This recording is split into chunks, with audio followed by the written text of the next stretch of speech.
Eh bien, bonsoir à toutes et à tous. Merci d'être présents pour ce webinaire de présentation, des cours à venir de philosophie dans le cadre de la Maison des Sagesses. Alors, pour ceux qui ne connaissent pas bien la Maison des Sagesses, un petit rappel. Donc, j'ai créé la Maison des Sagesses il y a à peine un an, dans l'intention de transmettre de plus en plus à un large public de la philosophie et notamment de la philosophie comme art de vivre. Alors, il y a plusieurs dimensions dans la Maison des Sagesses. Il y a à la fois les cours de philo qui sont assez généralistes, c'est-à-dire c'est une formation continue en philosophie qui permet d'étudier à la fois les grands auteurs, les grands thèmes de la philosophie, mais aussi de réfléchir de manière très transversale à partir de plusieurs auteurs sur voilà, les grandes questions philosophiques, à la fois les questions un peu éternelles, hein, et puis en même temps des questions plus actuelles qui touchent plus davantage à notre société, à nos grandes questions de société actuelles. Et l'école de philo, c'est donc le nom que nous donnons à cette formation continue en philosophie, c'est tous les jeudis soirs, donc en direct sur Zoom, comme vous le faites là. Et le cours est ensuite visible en replay pendant 15 jours. Alors, donc, je vous dirai à la fin du webinaire un peu les choses plus pratiques. Et puis, il y a une autre dimension, ce sont les séminaires. Et là, les séminaires sont plus orientés sur de la philosophie pratique, sur ce que je disais, la sagesse, hein. On sait que l'étymologie de la philosophie, c'est l'amour de la sagesse. Et la sagesse, c'est essayer de mener une vie bonne et heureuse. Et donc, il s'agit effectivement de pratiquer la philosophie, pas simplement de penser. Même si c'est très utile, mais on essaye de penser mieux pour vivre mieux. Et donc, ces séminaires, eh bien, on en a fait déjà 5 ou 6 l'année dernière, et puis on va en faire à nouveau cette année. Et puis, il y a un colloque, je voudrais faire un grand colloque chaque année pour réunir un peu pas mal d'enseignants sur un thème commun. Alors, le thème du premier colloque de la Maison des Sagesses, c'est Carl Gustav Jung, puisque c'est le 150e anniversaire de sa naissance, 1925, qu'est-ce que je dis, 2025. Et donc, nous allons, parce qu'il est né en 1875, donc nous allons faire un grand colloque le 8 novembre, c'est un samedi, toute la journée à la Maison de la Chimie. À Paris, c'est un très beau lieu, près des Invalides. Et une dizaine de spécialistes de Jung et puis moi-même, nous allons essayer d'explorer les grands thèmes de sa pensée, l'inconscient collectif, les synchronicités, les archétypes, etc. Donc, si vous êtes intéressé, vous pouvez vous inscrire sur le site de la Maison des Sagesses. Alors, dans l'immédiat, je reviens à l'école de philo, qui est donc cette formation continue en philosophie en ligne. Il y a cette année pas mal d'innovations. Donc, la première année, ben, nous avons, grâce à 5 6 professeurs de philo qui nous ont accompagnés depuis le début et que je remercie beaucoup, hein, dont Aïda Ndiaye, il y avait Laurent Paillet-Chevalier, Aurélien Robert, etc. Donc, il y a eu Maxime Rovert, enfin des pionniers, Xavier Pavie et j'en passe. Et puis, nous avons élargi. Et donc, en 2026, nous aurons de nouveaux enseignants, et parmi eux, Brice Bersoni, qui est prof de philo, Jean-Baptiste Azou, qui est également prof de philo et qui fait des manuels de philosophie. Et puis, nous avons Christophe André, qui va nous faire un séminaire cette année sur la grande santé, qui est une expression de Nietzsche, et il nous parlera de la santé un peu à la fois du corps, de la psyché et de l'esprit.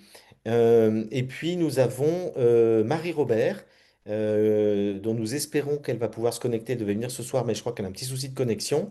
Et puis nous aurons aussi Reza Moghadassi, qui est là ce soir, donc nous allons bientôt l'écouter, qui est un philosophe que j'apprécie aussi beaucoup. Et ces nouveaux participants vont faire des cours sur des thèmes très divers, dont certains vont vous parler ce soir. Alors, je vais tout de suite donner la parole à Aïda, qui est déjà là, qui va nous présenter à la fois le prochain cours qu'elle va faire bientôt, hein, dans quelques semaines, sur la philosophe Simone Veil. Je dis bien la philosophe, parce que dès qu'on parle de Simone Veil aujourd'hui, 99% des gens pensent à la ministre, hein, qu'on aime beaucoup, mais il y a aussi une philosophe dont elle va nous dire un mot qui est assez extraordinaire. Et puis, Aïda, si tu veux bien, tu nous diras un petit mot aussi des sujets que tu vas aborder en 2026, mais je te laisse déjà te présenter pour ceux qui ne te connaissent pas. Merci beaucoup Frédéric. Bonsoir à toutes et tous. Donc, je m'appelle Aïda Ndiaye. Je suis professeure de philosophie au lycée où j'enseigne depuis des années maintenant. Et je suis également productrice sur France Culture. Je vais faire un cours, comme l'a dit Frédéric, sur Simone Veil, dont je vais vous parler. J'ai fait une série d'émissions il y a 3 ans maintenant, que vous pouvez écouter sans problème. Et autrice. Je suis en train d'écrire un livre sur la honte, sur le thème sur lequel j'ai fait un cours l'année dernière. Donc, je m'intéresse à des sujets on peut dire, comme l'a dit d'ailleurs Frédéric, plutôt actuel, plutôt sur les expériences vécues, disons, telles que la philosophie peut nous permettre de les penser. Donc, je vais faire en effet un cours sur Simone Veil dans 15 jours, en 2 séances.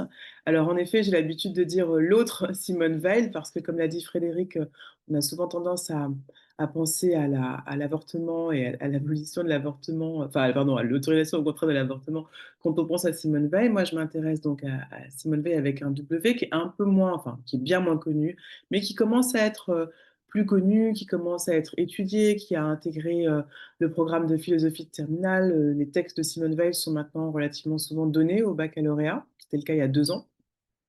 Donc quand même, je pense qu'elle commence à gagner un petit peu en notoriété et c'est tant mieux parce que c'est une personnalité assez remarquable, assez extraordinaire. On a envie d'accumuler les superlatifs quand on parle de cette femme dont la vie a été très courte puisqu'elle est morte à 34 ans en Angleterre pendant la guerre où elle est partie s'engager.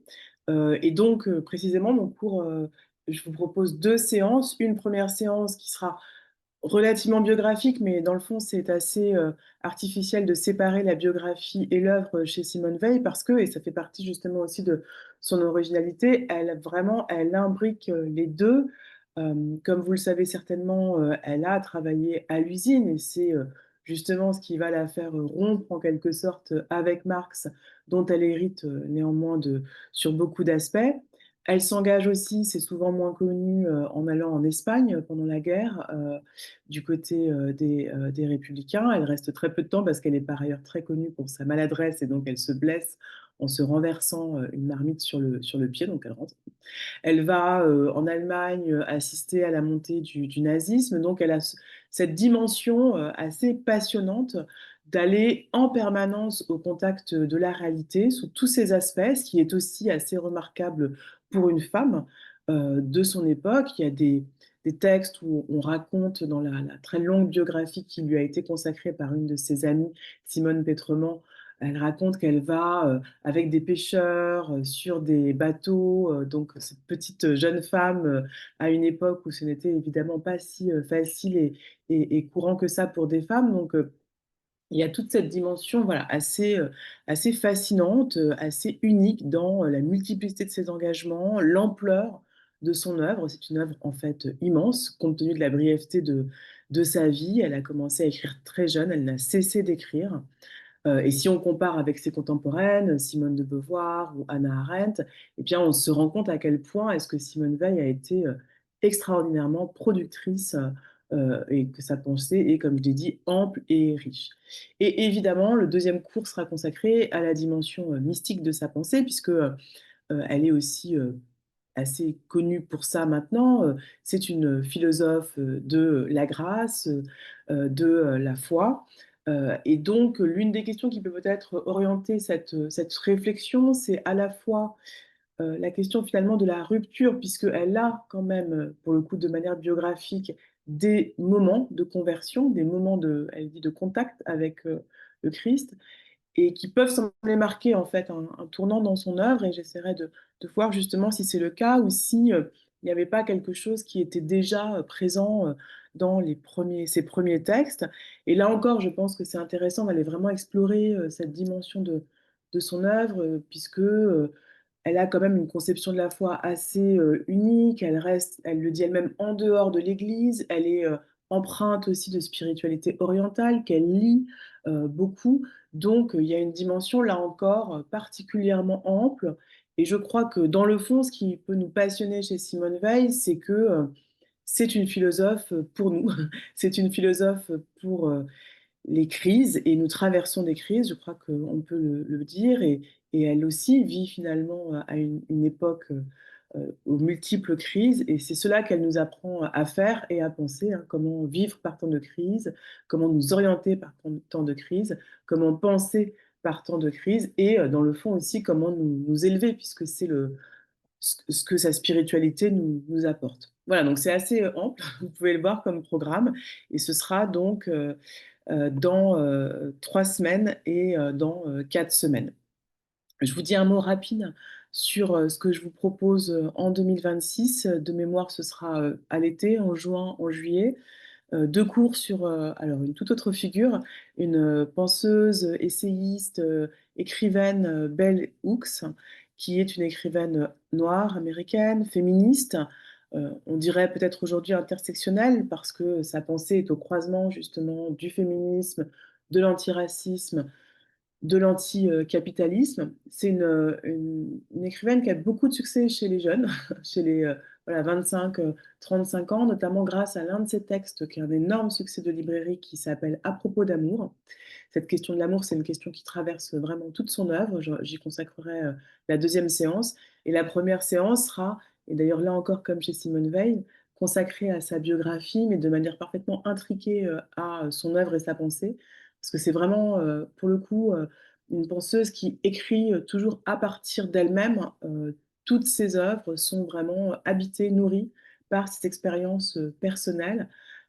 Mais ce qui est assez fascinant et vraiment passionnant chez Bellouk, c'est que de sa position de femme noire, elle peut vraiment construire un féminisme universel, un antiracisme qui paradoxalement est universel aussi. Et il y a une dimension voilà, très englobante, très inclusive, et ça n'est pas pour rien si l'amour est un de ses thèmes centraux, de sa pensée que je vais essayer de vous faire découvrir. J'ai fait une série sur Bellux cet été sur France Culture. Et mon deuxième cours de l'an prochain portera sur Pascal, sur la question du vide, du divertissement, à partir de Pascal. Il m'a semblé que c'était une belle proposition à vous faire parce que, pour tout vous dire, quand j'enseigne à mes élèves de terminale, eh bien, il y a toujours une espèce de rencontre qui se fait avec Pascal que je trouve très belle à regarder parce qu'on pourrait se dire qu'il y a dans le fond, pas grand-chose de plus éloigné que Pascal est aujourd'hui un étudiant de 18 ans. Et en réalité, ils sont très sensibles, très émus par les textes de Pascal, par évidemment la langue, la beauté de ses textes, mais aussi par ce qu'il dit de nous. Et cette puissance, en fait, de l'œuvre de Pascal, c'est ce dont je vous parlerai en une séance. Donc, on prendra plutôt l'angle du divertissement, mais évidemment, ça nous permettra de faire une introduction assez générale à l'œuvre de Pascal. J'espère vous retrouver nombreuses et nombreux pour ces différents rendez-vous et je repasse la parole à Frédéric. Oui, mais merci beaucoup. Alors, attends, là, ma vidéo marche pas. Voilà. Ah, j'ai un petit souci. Donc, merci beaucoup, Aïda, pour tes présentations. J'ai complètement oublié de dire au début qu'il y avait en bas de votre écran une petite icône Q et R. Et si vous cliquez dessus, vous pouvez poser des questions. Et donc, malheureusement, j'ai oublié de le dire avant l'intervention d'Aïda. Et puis, comme Aïda va devoir nous quitter, on ne pourra pas vraiment lui poser de questions. Mais par contre, à partir de maintenant, si vous avez des questions sur les interventions, ben, pendant les interventions, n'hésitez pas à poser des questions. Je les relayerai la suite de leurs interventions aux différentes personnes qui vont parler. Donc, par exemple, Laurent Paillet-Chevalier va parler maintenant. Si vous avez une ou deux questions qui vous viennent pendant son intervention, vous me la mettez et puis je lui poserai la question après. Et comme ça permet aux auteurs qui sont là de se succéder sans on les contraigne de rester pendant toute la durée de ce webinaire gratuit. Voilà, donc merci Aïda, on te libère. Merci infiniment. Et puis on donne la parole à notre ami Laurent Paillet-Chevalier, qui a toujours des thèmes très originaux. Moi, chaque fois que j'attends les nouveaux cours de Laurent, je me dis, mais qu'est-ce qui va nous sortir de sa besace comme thème? Voilà, ce sont toujours des choses pas banales du tout. Alors Laurent, dis-nous un petit mot déjà des cours que tu vas faire demain. Donc demain, tu commences un nouveau cours et qui va durer 2 séances et puis ensuite tu en feras d'autres l'année prochaine. Donc, si tu peux déjà nous présenter les cours que tu vas faire demain et la semaine suivante. Chers amis, alors j'espère que vous m'entendez bien, que cela fonctionne. On part toujours un petit peu dans la foi. quand on se lance dans les vidéos. Alors, Laurent Paillet-Chevalier, donc je suis professeur de philosophie et le cours que je vous propose dès demain, c'est Écoute-moi. Alors, vous savez, Écoute-moi, c'est un cri que l'on prononce quand on a l'impression que l'autre, en réalité, ne nous écoute pas. Et on a envie d'attirer son attention, voire même lui dire maintenant, arrête-toi, écoute-moi, comprends ce que je te dis, sois présent là, maintenant, tout de suite, avec moi. Et si cette expression cachait beaucoup plus de choses? Et si c'était beaucoup plus compliqué? Parce que quand je dis à l'autre, simplement écoute-moi, est-ce que moi je suis en train de l'écouter? Il y a une très belle expérience de cela qu'on étudiera, c'est dans Les Frères Karamazov de Dostoïevski, un chapitre qui s'appelle Les mines d'or. Mitya, avant de commettre son crime, par providence, rencontre quelqu'un pour essayer de l'extirper de là où il est, et il dit, écoute-moi, écoute-moi, j'ai besoin de copecs pour éviter de commettre un crime. Mais il n'entend pas la proposition providentielle qui pourrait le sauver, celui d'aller travailler dans les mines d'or. Alors ce paradoxe premier, où je demande à l'autre de m'écouter au moment même où moi-même je n'entends pas ce que l'autre me dit. Dans un deuxième temps, on pourrait alors même se demander si écoute-moi n'est pas l'obstacle à l'écoute. Puisque quand je dis écoute-moi, ce qui se passe, ce qui a lieu, c'est que je transfère quelque chose à l'autre au moment même où je lui parle. Et ce que je lui donne à ce moment-là, n'est-ce pas l'obstacle, ce qui l'empêche fondamentalement de m'écouter? Je te donne de l'agressivité, je te donne mon angoisse, je te donne ma peur. Alors tu ne m'écoutes pas. Quelque chose bloque, quelque chose empêche l'écoute. Et si on allait encore un peu plus loin, et si finalement, écoute-moi était un impossible, radicalement impossible. Parce que quand je dis écoute-moi, l'important de l'expression, c'est moi. L'important de l'expression, c'est moi. Mais est-ce que je puis vraiment livrer ce que je suis? Un penseur grec disait, à propos du Christ, justement, comme parlait Haïda, c'est lui qui définit le concept de personne. Il dit, une personne, c'est le son qui sort d'un masque que l'on ne peut pas enlever. Le son qui sort d'un masque qu'on ne peut pas enlever. Il sourd de nous-mêmes et il jaillit de l'extérieur. Hypostasis, ce qui se tient debout dessous. Oui, mais voilà, si mon cri écoute-moi et ce son qui sort d'un lieu inaccessible, ce lieu demeure inaccessible. Boès, contre Tickès et cette source devient inaccessible. Elle est l'inaccessible. Mais alors quand je dis écoute-moi, j'ai envie que l'autre ait accès à cet inaccessible, mais ma parole elle-même qui se donne n'a elle-même pas accès à ce que je voudrais que l'autre ait accès. Nous sommes là dans un embarras terrible. Au moment où je veux que l'autre m'écoute, je ne l'écoute pas. Je lui transfère au sens de Freud des éléments qui empêchent à l'autre de m'écouter. Et puis finalement, quoi? Je lui demande de recevoir ce que moi-même je ne suis pas capable de me donner. Diverses solutions possibles. Peut-être que c'est en parlant que je découvre qui je suis. C'est peut-être en parlant, en mettant moi-même des mots, en entendant le son de ma propre voix, en prenant conscience de mes propres mots, que je saisis qui je suis. Et donc alors ce qui est important pour l'autre, ce n'est pas ce que je dis. Ce qui est important, ce n'est peut-être même pas l'autre. C'est que l'autre soit l'occasion pour que je puisse me dire moi-même. Mais alors, ce qui m'importe, c'est ce silence dans lequel ma voix résonne et le silence sur lequel je m'entends. Voilà en quelque sorte ce que je vous propose dès demain, de se penser dans l'expression écoute-moi. Qu'est-ce que cela peut bien vouloir dire? Suspense. J'espère que vous serez là avec moi demain et jeudi suivant pour que nous puissions parler. Un peu plus tard, là, dans les prochains jours, prochaines semaines, je traiterai aussi de Hegel, grand penseur du 19e siècle, qui est toujours un peu effrayant, hein. On retient toujours la dialectique hegelienne, ce penseur incompréhensible au texte lourd. Peut-être pas tant que ça. Je travaillerai à partir de l'esthétique de Hegel. Et un concept qui m'est cher, je ne le donne pas en allemand, mais directement en français, là maintenant, le aller jusqu'au bout. Ce que j'aimerais comprendre avec Hegel, c'est comment, on devient ce que l'on est en allant au bout de nos expériences. Il ne s'agit pas de se développer, il ne s'agit pas de sortir de soi, mais il s'agit d'aller au bout de soi pour devenir soi. C'est ce que dit Hegel dans l'esthétique notamment. Et nous creuserons ça, si vous le voulez bien, ensemble. L'année prochaine, je donnerai 2 cours, l'un sur la solitude. Et j'aimerais un petit peu vous en parler de celui-là. L'idée m'est venue en écoutant un chant chanté par Jarouski, que vous pourrez écouter, Ô solitude. Je ne me mettrai pas là ici à chanter, de peur de vous effrayer, mais Ô solitude de Jarouski, qui bizarrement fait l'éloge de la solitude. Ô belle solitude, ô solitude adorée. Est-ce que véritablement je puis dire cela? Dans un premier temps, on pourrait penser la solitude comme la simple rencontre de soi, là où je suis coupé de l'autre.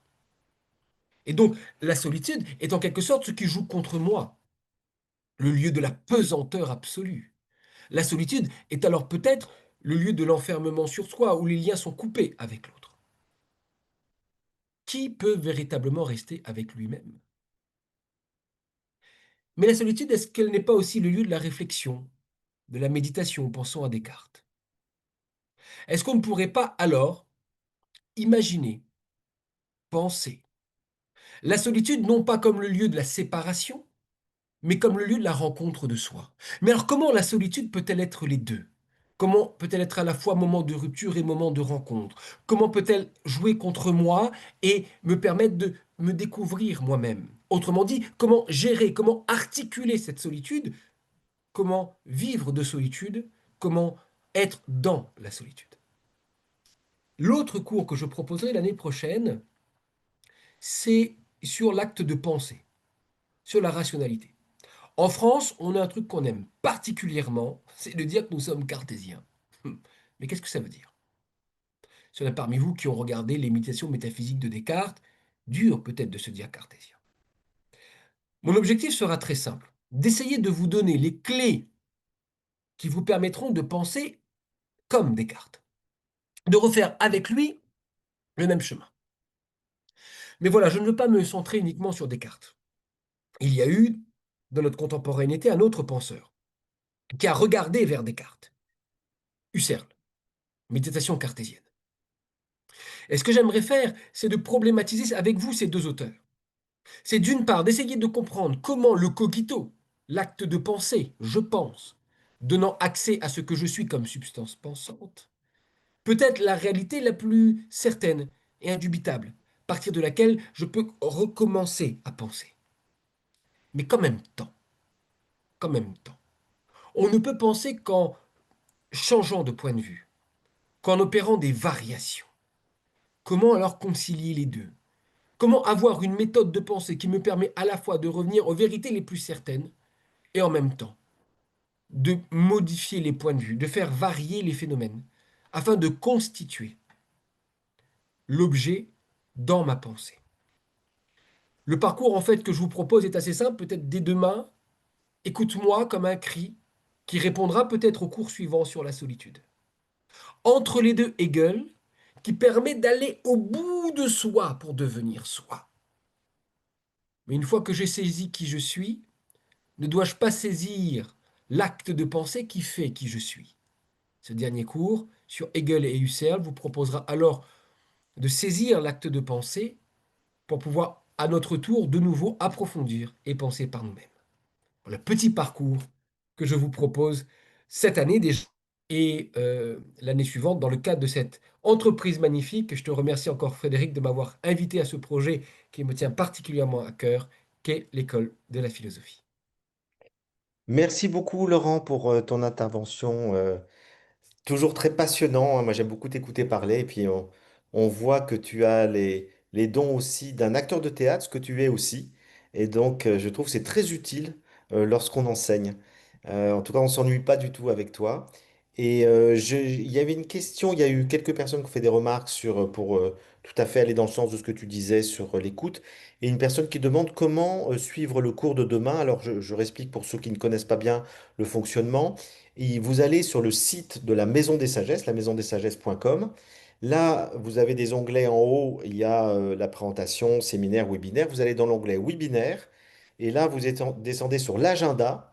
Et sur l'agenda, vous allez voir le cours de Laurent, donc demain. Et vous cliquez sur voir et là, vous avez une icône qui apparaît, qui présente le cours et une icône qui apparaît pour vous inscrire.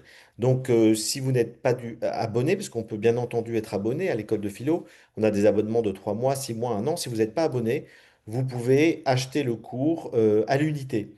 Alors j'en profite aussi pour dire qu'on peut aussi acheter des cours pour un prix plus intéressant si on achète deux trois cours, hein. Ça s'appelle Philolib. Et puis on peut aussi, il y a un système de parrainage qu'on vient de mettre en place, c'est tout à fait nouveau, ce qui fait que si vous êtes parrainé par quelqu'un, eh bien à ce moment-là, pour vous abonner, lorsque vous vous abonnerez, eh bien vous signalerez quelle personne vous a indiqué comment vous abonner et on offrira aussi des cours gratuits à cette personne. Donc voilà, il y a tout un système qui est expliqué sur le site, mais en tout cas, le principal, c'est d'aller dans l'agenda, voir le cours qui vous intéresse et là, vous inscrire. Laurent, ben, merci infiniment, hein, on te libère et puis on a hâte de t'écouter demain. Très Demain, bien. 20 heures en direct. Allez, ciao. Alors maintenant, je voudrais donner la parole à Reza. Reza Moghadassi, qui est un jeune philosophe talentueux dont beaucoup de gens me parlent de plus en plus. M'ont dit, est-ce que tu connais Reza? Et je dis, ben, pas encore. Et on a fait connaissance récemment. Et je vais d'ailleurs aller faire une conférence. Tu vas expliquer un peu ce que tu fais à Oui, Strasbourg bientôt à ton invitation. Donc, ce serait pas mal que tu te présentes déjà avant de présenter tes cours. très bien. Bah, et bonjour à tous. Je suis en effet nouveau pour intervenir dans la Maison des Sagesses. Alors, ma formation, elle est assez classique du point de vue de la philosophie, avec une formation des classes préparatoires jusqu'à l'agrégation à travers voilà, la formation à l'université. Et ce qui m'a toujours très, ce qui m'a fait que une discipline qui m'a touché, c'est que elle a pour moi quatre visages importants et qui sont toutes les quatre, tous les quatre aussi importants. Le premier, c'est de vouloir investir la question du sens de ce que l'on fait, la question du sens de la condition humaine, du sens de ce qu'on veut vivre, du sens des concepts, des pensées, des idées que nous mobilisons. Et, et donc ça, c'est une première démarche qui va se traduire pour moi. La deuxième, c'est la philosophie en tant que regard d'analyse critique à l'égard des évidences, des certitudes, ceux de son époque, mais au-delà également. Et ça, c'est la dimension, je dirais, plus corrosive de la philosophie, parce que bien évidemment, les individus comme les sociétés ne sont pas forcément très désireuses de remettre en cause ce qui est leur fondement, leur paradigme, leur point d'appui.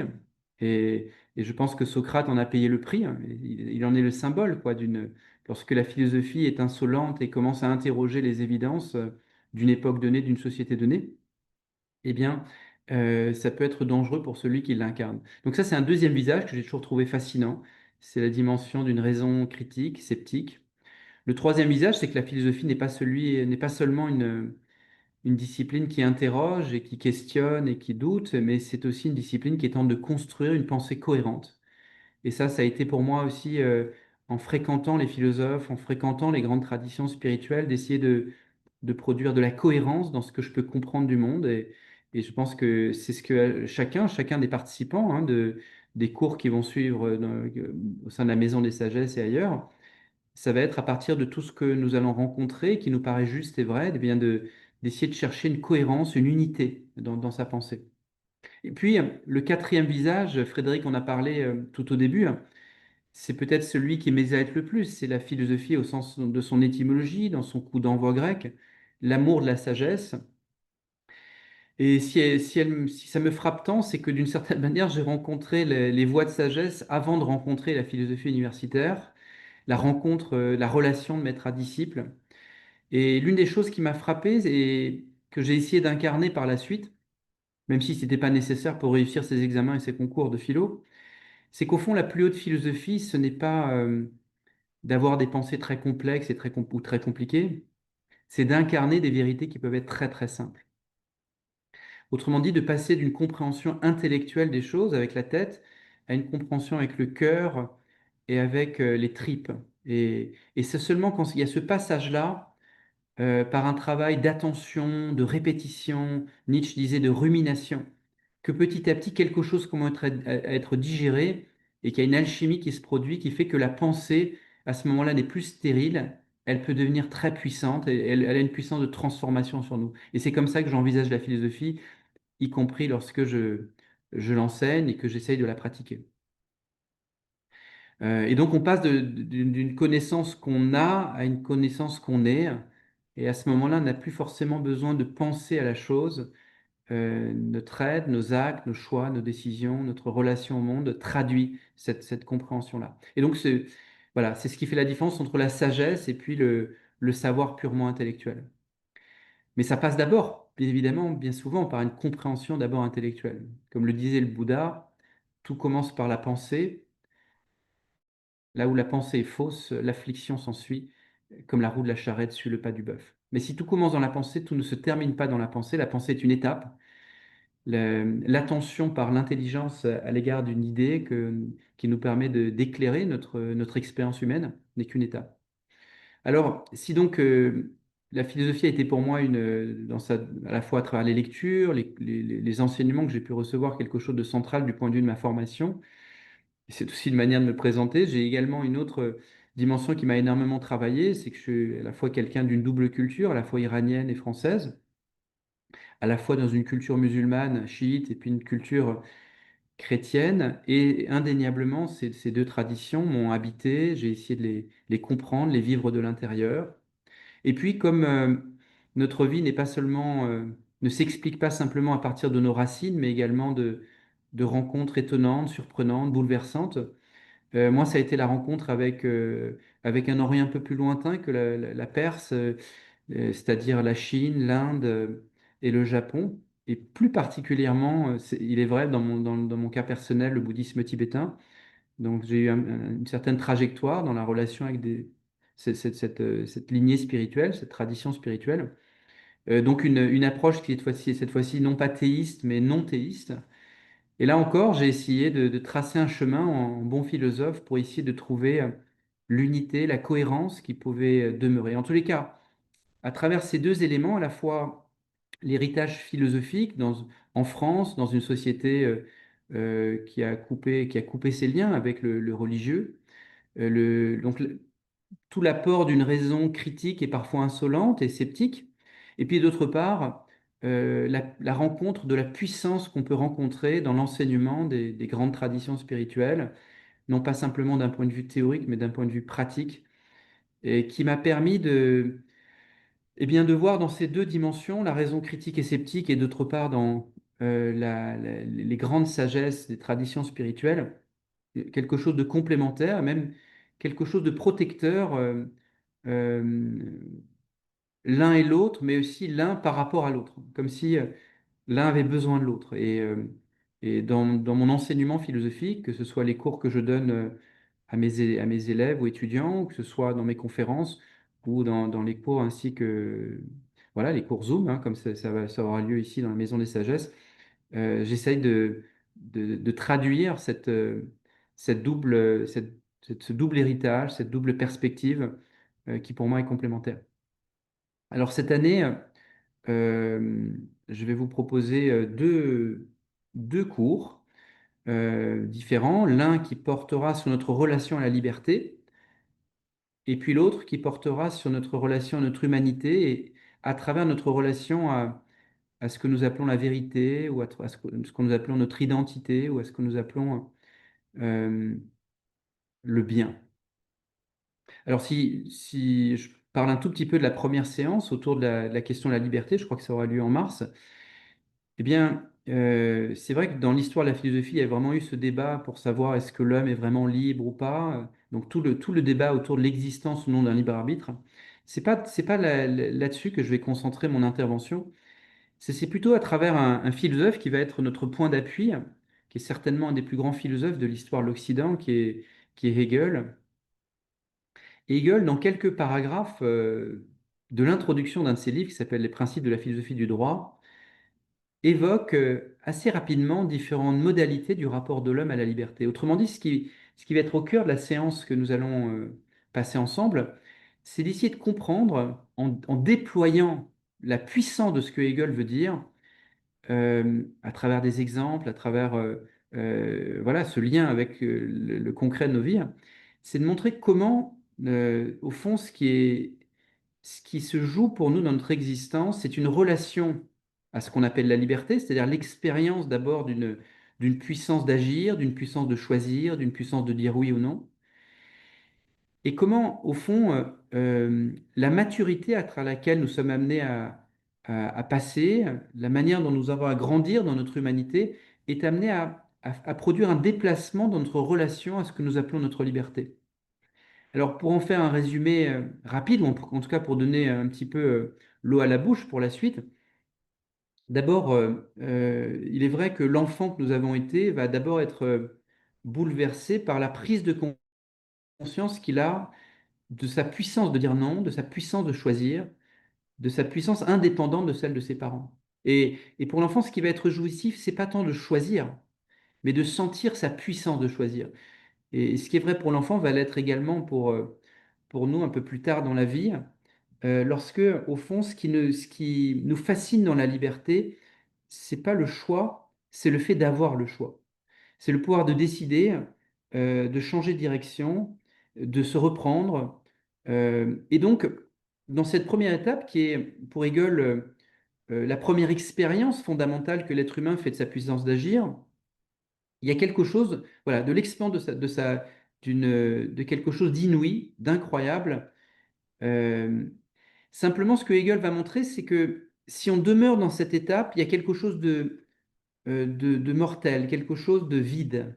Parce que, parce que tant qu'on réduit la liberté au fait d'avoir le choix, alors à ce moment-là, nous ne voulons pas donner de contenu à notre liberté. Ce qu'on veut, c'est demeurer euh, dans le tout est possible, dans l'infinité des possibles ou l'indéfini des possibles. Parce que si on choisit véritablement, si on prend un chemin plutôt qu'un autre, alors à ce moment-là, on quitte le tout est possible, on quitte l'infini des possibles pour ce qui va être vécu comme un enfermement dans un seul possible. Dès que dans la vie on dit oui à quelque chose, on dit non à toutes les autres choses possibles, en tout cas pour ce moment-là. Or, vivre, dit Hegel, c'est s'engager, c'est créer, c'est choisir, c'est décider. C'est pas simplement rester en suspens en se disant si je veux, je peux faire tout ce que je veux. C'est peut-être une étape à vivre, mais c'est une étape qui demande à être dépassée pour s'engager véritablement dans un chemin. Et puis, dans la première étape du rapport de l'homme à la liberté a tendance à être vécue sur le mode de la transgression. Et vous le voyez, à chaque fois que vous voulez demander à quelqu'un, mais prouve-moi que tu es libre, très souvent ce à quoi il pense, et on le voit dans beaucoup de romans et de films, c'est l'individu, pour prouver sa liberté, va transgresser une règle, va transgresser une norme. Et c'est ce que Hegel appelle la liberté négative. C'est-à-dire que la conscience n'a le sentiment de son pouvoir d'agir, de sa liberté, que s'il transgresse quelque chose, que lorsqu'il est dans la contradiction. Alors, dans l'étape de notre vie, c'est quelque chose qui peut être important de savoir dire non, de savoir refuser certaines choses, euh, de savoir transgresser certaines règles. Mais par contre, si l'être humain, dit Hegel, ne se sent être que dans la négation et la transgression, alors à ce moment-là, il rentre dans un cercle vicieux où ce qui l'attend, c'est la solitude et la mort. Et on verra de quelle manière. Voilà pourquoi l'être humain va être amené, dans une étape de maturation, à sortir d'une liberté négative pour entrer dans une liberté qui va être capable, avec fidélité, de s'engager dans quelque chose, de poser quelque chose, de construire quelque chose. Et d'abord, dans un premier temps, ça se présente comme construire des choses qui vont nous permettre d'avoir une vie qui soit sereine, une vie qui soit confortable, une vie qui soit plaisante. Mais ceci, on le verra lors de cette séance, n'est qu'une étape. Il y a d'autres étapes qui nous attendent sur le chemin de la liberté, de la maturation de notre relation à la liberté. Et vous allez voir que Hegel, et on va le lire à travers également un certain nombre d'autres auteurs, d'autres traditions spirituelles pour venir conforter ce que Hegel cherche à nous expliquer, eh bien, va nous présenter tout un chemin voilà, qui est assez réjouissant et qui va donner à la liberté une dimension beaucoup plus éclatante, beaucoup plus puissante ce que ça n'avait au départ. Voilà, ça, ce serait la première séance. Et puis, dans une deuxième séance, je suis parti de cette anecdote que vous connaissez tous certainement, où on voit Diogène marcher dans la ville en plein jour avec une chandelle allumée. Et lorsqu'on lui demande, mais qu'est-ce que tu fais? Il dit, je cherche l'homme. Et dans cette deuxième séance, c'est l'homme qu'on va chercher. Et on va le chercher à travers trois relations cette fois-ci, non plus à la liberté, mais sa relation à la vérité, sa relation au bien et sa relation à l'identité. Au fond, pourquoi ces trois-là? Parce que, vous voyez, les êtres humains ont tendance à se déchirer pour des questions identitaires, ils ont tendance à se déchirer au nom de la question du bien et du mal, des valeurs, et ils ont tendance à se déchirer au nom de la question de la vérité. Ce que je vais montrer dans cette séance, c'est qu'au fond, le problème, c'est pas la vérité, c'est pas le fait d'avoir une identité, c'est pas non plus le fait de prétendre au bien. Le le cœur du problème, c'est quelle est notre relation à ces réalités-là. Si je prends par exemple la relation à la vérité, ce que beaucoup de philosophes, à commencer par Platon, expliquent, c'est que l'être humain, d'abord, ne désire pas vraiment la vérité, même s'il fait semblant qu'il la désire. L'être humain a tendance à être d'abord sophiste plutôt qu'un chercheur de vérité. Parce que il y a en lui des désirs plus forts que le désir de vérité. C'est le désir de fidélité aux anciens, de fidélité à la tradition, de fidélité à sa famille, de fidélité à sa communauté.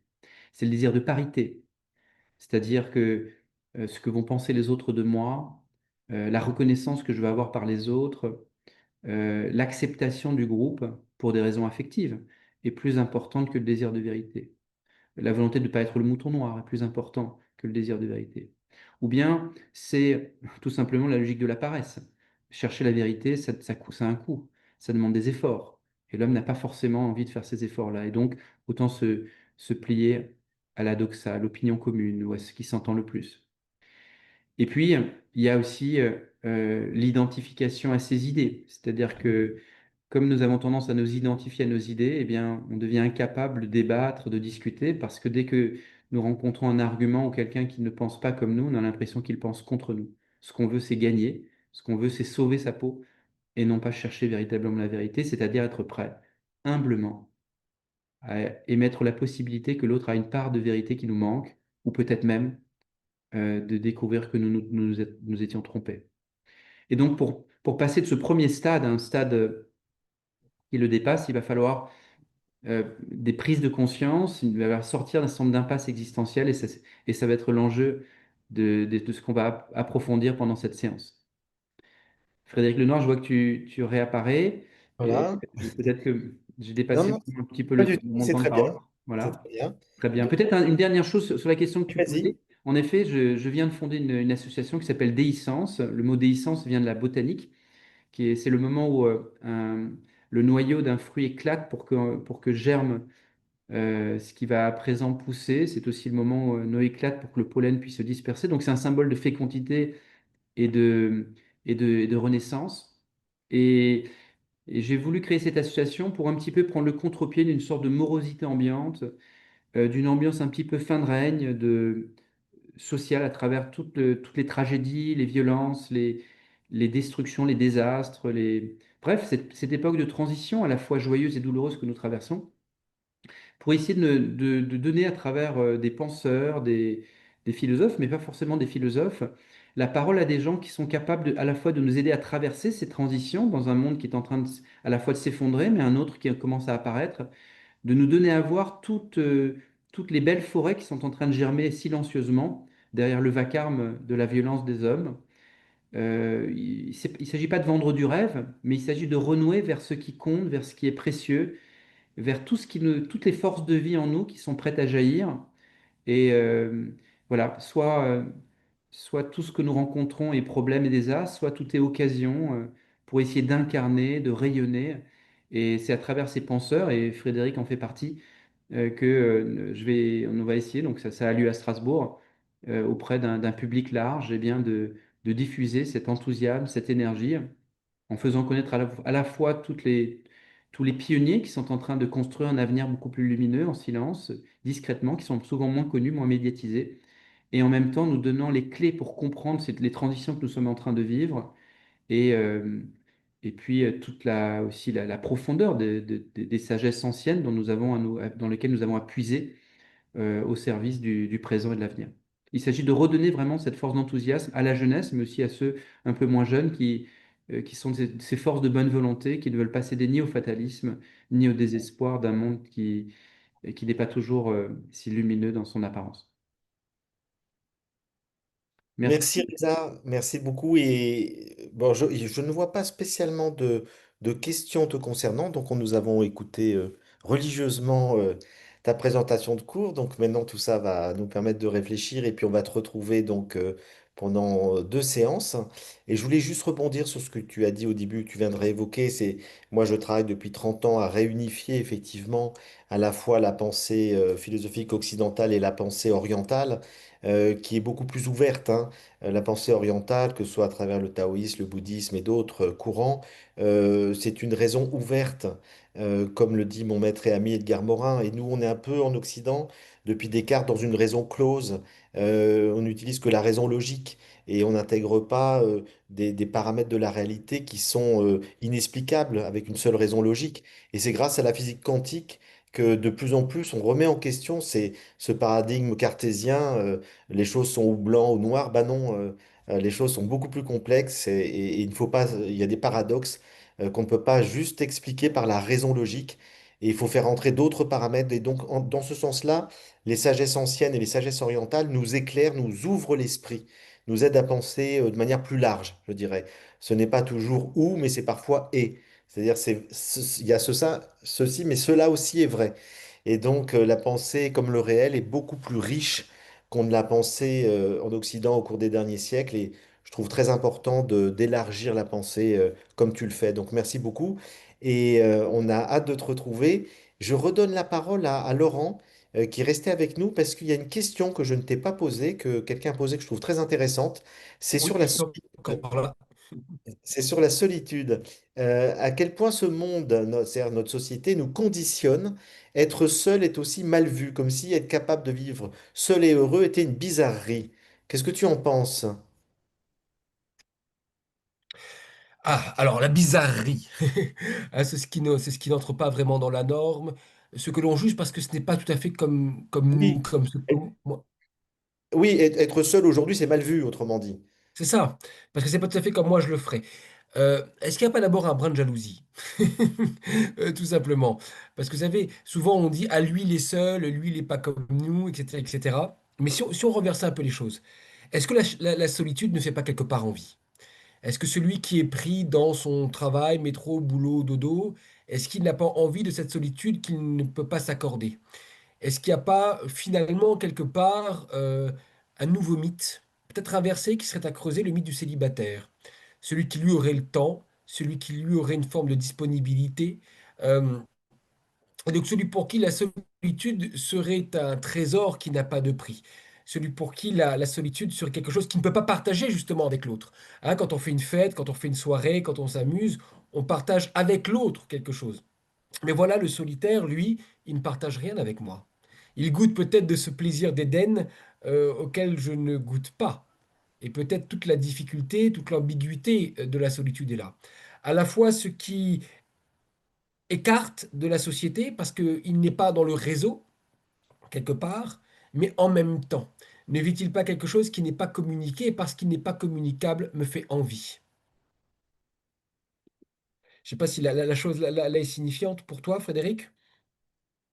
Alors, j'ai été perturbé parce que j'ai Marie-Robert qui devait nous rejoindre juste après et qui me dit que, et j'étais inquiet qu'elle ne se connecte pas, qu'elle est en urgence pédiatrique car elle a un petit bébé qui a une très très forte fièvre et qu'elle est infiniment désolée de ne pas être à nos côtés.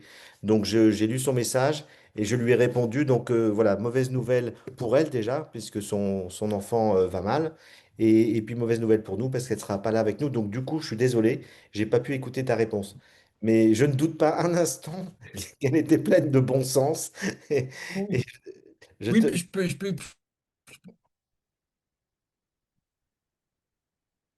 t'écoute. je ne t'entends plus, tu dis? Alors il y a Oui, quelqu'un qui euh, pose la question, on peut même... puis-je Oui, dire que j'aime la solitude si je suis par exemple avec vous? Puis-je Mais dire que... oui. Alors ça, c'est quelque chose d'extraordinaire. Et ça remonte, et on trouve ça, on retrouve les traces un peu conceptualisées de ça chez Thomas d'Aquin. Le fort interne et le fort externe. Peut-être si je peux l'expliquer de petites minutes. Dans le processus de délibération de Thomas d'Aquin, tu vois, il y a l'idée que je décide, je prends un choix et j'agis. Mais c'est un moment en fait de solitude. Je peux prendre conseil avec des gens, hein, pour qu'est-ce que tu penserais de ça, que ferais-tu toi à ma place, etc., etc. Mais finalement, c'est moi qui décide.